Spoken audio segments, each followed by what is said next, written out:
Hello everyone, welcome to my YouTube channel Physics Queen Learn Physics in the easiest way. So guys, we are solving questions from Atomic and Molecular Physics from November 20 examination, जिसे जून 20 का exam भी कहा गया था. तो Covid की वजह से ये एग्ज़ाम लेट हो गया था और नवंबर में पोस्टपोन हो गया था. सो इस क्वेश्चन में देखिए, हमारे पास पहला क्वेश्चन है, if we take the nucleus spin I into account and the total angular momentum is F that is L plus S plus I. तो सब जब सिर्फ हम एटम की बात करते हैं तो हम सिर्फ ऑर्बिटल और स्पिन एंगुलर मोमेंटम को कंसीडर करते हैं. तो इसकी वजह से हमें जो स्प्लिटिंग जो उसकी हो रही थी, जो उसका फाइन स्ट्रक्चर मिल रहा था, हाइपर फाइन स्ट्रक्चर, उसके बारे में इंफॉर्मेशन नहीं मिल पाई थी. तो हमने फिर एटम को as a whole nucleus spin को भी कंसीडर किया था, तो हमें उसका हाइपर फाइन स्ट्रक्चर मिल गया था. तो यहाँ पर वही टोटल एंगुलर मोमेंटम पूरे एटम की बात की जा रही है, न्यूक्लियस स्पिन को इंक्लूड करते हुए. Where l and s are the orbital and spin angular momentum of the electron. The Hamiltonian of the hydrogen atom is corrected by the additional interaction lambda i l plus s. तो हम इसे लिख सकते हैं lambda I dot जे, क्योंकि L plus S जो है वो जे वैक्टर के इक्वल लिखा जा सकता है, जहाँ पे लैम्डा ग्रेटर देन जीरो एक कांस्टेंट है. So the total angular momentum quantum number F of the P orbital state with the lowest energy. P orbit का मतलब हो गया आपके पास L1 हो गया, और इसके लिए आपको देखना उसमें एक इलेक्ट्रॉन यदि है तो S हाफ हो गया. तो इसके लिए जो J वैल्यूज़ होंगी उसके करस्पॉन्डिंग आपको F वैल्यू निकालनी है, जिसके लिए आपको लोवेस्ट एनर्जी मिल सके. सो यहाँ पर F देखिए L plus S plus I है, so we can write this one as J plus I, और J को हम एल प्लस एस से रिप्रेजेंट कर सकते हैं. सो जो हैमिल्टोनियन गिवन है that is lambda I dot L plus S, इसको लैम्डा आई डॉट जे लिख दिया. अब देखिए यहाँ से जो F है वो J प्लस आई के इक्वल है, तो यहाँ से एफ स्क्वायर निकालेंगे तो ये I square plus J square plus two I dot J हो जाएगा. तो I dot J can be written as F square minus I square minus J square upon two. ये वैल्यू यहाँ पर पुट कर देंगे, तो आई के साथ आपने डॉट कर दिया जे को, और आई डॉट जे की ये वैल्यू है, तो लैम्डा बाई टू जो है लैम्डा ऑलरेडी है, और ये वैल्यू यहाँ पे पुट कर दी F square minus I square minus J square by two. तो जो आपके पास एफ आई और जे है ये आपके करस्पॉन्डिंग एंगुलर मोमेंटम है. तो एफ को हम यहाँ से लिख सकते हैं H cut root F F plus one. J को लिखा जा सकता है H cut root J J plus one, and यहाँ से आई को लिखा जा सकता है H cut root I I plus one. तो इनके स्क्वायर करेंगे तो H cut square I I plus one मिलेगा. सारी वैल्यूज़ रख दी तो ये आ गया lambda H cut square by two F F plus one minus I I plus one minus J J plus one. अब पी ऑर्बिटल के लिए हमारे पास एल की वैल्यू होगी वन, एस होगा हाफ, और जे की वैल्यू एल प्लस एस से हम लोग फाइंड आउट करते हैं. तो एल प्लस एस क्या हो जाएगा थ्री बाई टू, और एल माइनस एस हो जाएगा वन बाई टू. तो ये दोनों जे की वैल्यूज़ हमें यहाँ मिल चुकी है. हाइड्रोजन एटम के लिए आई की वैल्यू वन बाई टू होती है, ध्यान रखिए रिजल्ट की तरह. तो आई जब वन बाई टू है, जे वन बाई टू है, तो एफ की क्या वैल्यूज़ पॉसिबल होंगी, सेम वैसे ही जैसे हमने एल प्लस एस किया था वैसे आई प्लस जे से I minus J two I plus J, I minus J two I plus J जो है वो एफ वैल्यूज़ रहती है, जैसे कि आपकी जे वैल्यूज़ होती है L minus S two L plus S with the unit difference. Okay, so इस तरीके से आप लोग यहाँ पर एफ और जे की वैल्यूज़ निकाल सकते हैं. तो यहाँ से हाफ प्लस हाफ ज़ीरो हो गया एफ, और हाफ माइनस हाफ ज़ीरो हो गया, और हाफ प्लस हाफ वन हो गया. और हाफ और जब जे थ्री बाई टू लेंगे आप, क्योंकि आई की वैल्यू के करस्पॉन्डिंग आपको जे की दो वैल्यूज़ मिल रही हैं, तो दोनों वैल्यूज़ के लिए आपको एफ़ की चार वैल्यूज़ मिल गई है, ज़ीरो वन एंड एफ़ की वैल्यू वन एंड टू. तो यहाँ से देखते हैं हम, ये जो हमारा एच की वैल्यू हमें यहाँ से मिली है, इसमें हम एफ आई और जे की वैल्यू पुट करते जाएंगे. तो एफ ज़ीरो रखेंगे, आई हाफ रखेंगे और जे हाफ रखेंगे, तो ये आपको मिलेगा minus three by four lambda H cut square.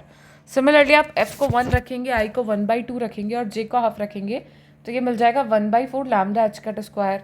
और जब एफ को वन, आई को वन बाई टू और जे को थ्री बाई टू रखेंगे, तो ये minus five by four lambda H cut square मिलेगा. और एफ की वैल्यू टू और आई वन बाई टू और जे थ्री बाई टू रखेंगे, तो ये three by four lambda H cut square मिलेगा. तो यहाँ से आप देख सकते हैं कि जो मिनिमम एनर्जी है वो आपको यहाँ मिल रही है, minus five by four lambda H cut square, और ये एफ इक्वल्स टू वन के लिए मिल रही है. सो यहाँ ऑप्शंस में से देखिए एफ की वैल्यू वन के लिए आपको मिनिमम एनर्जी मिलने वाली है. और एफ वन कौन सा, जिसके लिए आई वन बाई टू हो और जे थ्री बाई टू हो, not J one by two, क्योंकि दोनों को कंपेयर करेंगे तो जे माइनस में निगेटिव में जा रहा है, तो माइनस थ्री बाई टू वाली टर्म ही आपको मिनिमम वैल्यू देगी। नेक्स्ट क्वेश्चन देखिए, the absorption line arising from pure rotational effect of HCl are observed at 83.03 centimetre inverse, 103.73 centimetre inverse, 1 to 4.30 and so on. ये सारे पॉइंट्स दिए गए हैं जहाँ पर आपकी जो एब्जॉर्प्शन लाइंस जो है उनको ऑब्जर्व किया जा रहा है। So the moment of inertia of the HCl molecule and H cut upon 2πc आपको बोला गया 5.6 इंटू 10⁻⁴ kg मीटर यूज़ कर सकते हैं। तो आप H की वैल्यू रख देंगे यहाँ से, तो H upon 2π that means H upon 4π² जहाँ भी आएगा वहाँ 5.6 इंटू 10⁻⁴ यूज़ कर लेंगे। सो यहाँ पर देखिए मोमेंट ऑफ इनर्शिया निकालना है हमें। सो हम क्या कर सकते हैं कि जो यहाँ पर डिफरेंस रहता है, सेपरेशन रहता है दो रोटेशनल लाइंस के बीच में, वो 2b का रहता है। तो हमने यहाँ पे सेपरेशन निकाला तो यहाँ देखा 20.70 है, यहाँ पे 20.57 है। तो एक्सपेरिमेंटल डेटा है तो थोड़ा बहुत तो इसमें वेरिएशन रहेगा, बट आंसर्स में आपको इतनी प्रॉब्लम नहीं आएगी। तो हमने डायरेक्टली क्या किया, 2b को लिख दिया 20.70 सेंटीमीटर इनवर्स। और आप चाहे तो ये सारे डिफरेंसेस निकाल के इनका एवरेज ले सकते हैं, बट इतने अप्रॉक्स आंसर्स हैं नहीं तो हमें इतनी ज़रूरत नहीं है। तो हम डायरेक्टली 2b को लिखेंगे 20.70 सेंटीमीटर इनवर्स और 2070 मीटर इनवर्स हम इसे लिख सकते हैं। तो b की वैल्यू मिल गई आपको, ये रोटेशनल कांस्टेंट होता है b, और इस b की वैल्यू जो होती है वो होती है h cut square upon 2i, और सेंटीमीटर इनवर्स में लिखना है तो hc से आप इसे डिवाइड कर देंगे। Then it is given as h upon 8π² IC। तो यहाँ से जब आपने वैल्यूज़ रख दिए तो मैं इसे लिख सकती हूँ h अपॉन 2 इंटू 4π² c और i, राइट।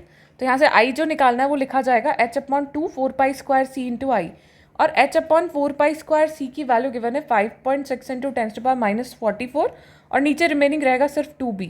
2b की वैल्यू है 2070 मीटर इनवर्स, क्योंकि ये किलोग्राम मीटर में गिवन था आपको, जो कांस्टेंट है वो किलोग्राम मीटर में गिवन है, इसीलिए इसकी वैल्यू भी आप मीटर में ही रखेंगे। तो ये आएगा 0.0027 इंटू 10⁻⁴। तो आप यहाँ पर इसमें अप्रॉक्सीमेशन लगाएंगे तो 2.7 into 10⁻⁴ kilogram metre square, sorry 48, एक सेकेंड, हमने यहाँ से 1 2 3 47 आ जाएगा यहाँ पर, ये गलती से लिखा गया है, this will be 47। So option B जो है यहाँ पे वो करेक्ट आंसर हो जाएगा। थोड़ा सा भी आप मिस्टेक करते हैं डायमेंशंस चेंज करने की, यूनिट्स चेंज करने की, तो आपका ऑप्शन सी भी आंसर आ सकता है। So be very careful, option B will be the correct answer here.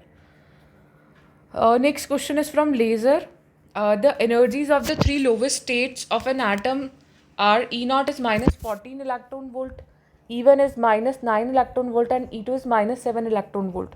Einstein coefficients दे रखे हैं A10, 20 and A21. If a large number of atoms are in the energy level E2, the mean radiative lifetime of this excited state is. तो mean life time का formula होता है, यदि आपको आई state के लिए मीन लाइफ टाइम निकालना है, दैन इट इज़ 1/σ/AIJ, जहाँ पर ए आपका आइंस्टीन कॉफिशिएंट रहेगा स्पॉन्टेनियस इमिशन का, आई लेवल से जे में जितने भी ट्रांजिशंस हो रहे हैं डिफरेंट लेवल्स में, उन सब की वैल्यू। तो यहाँ से हमने देखा एक्साइटेड जो स्टेट है वो 2 है, 1 और 2, और 2 से जो ट्रांजिशंस पॉसिबल हो रहे हैं वो 20 एंड 21 में है।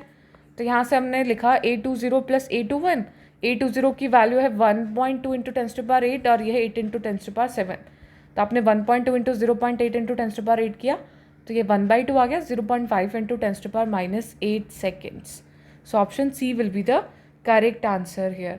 सो ये सारे क्वेश्चंस जो हैं वो आपके नवंबर 20 या जून 20 एग्जामिनेशन के हो चुके हैं।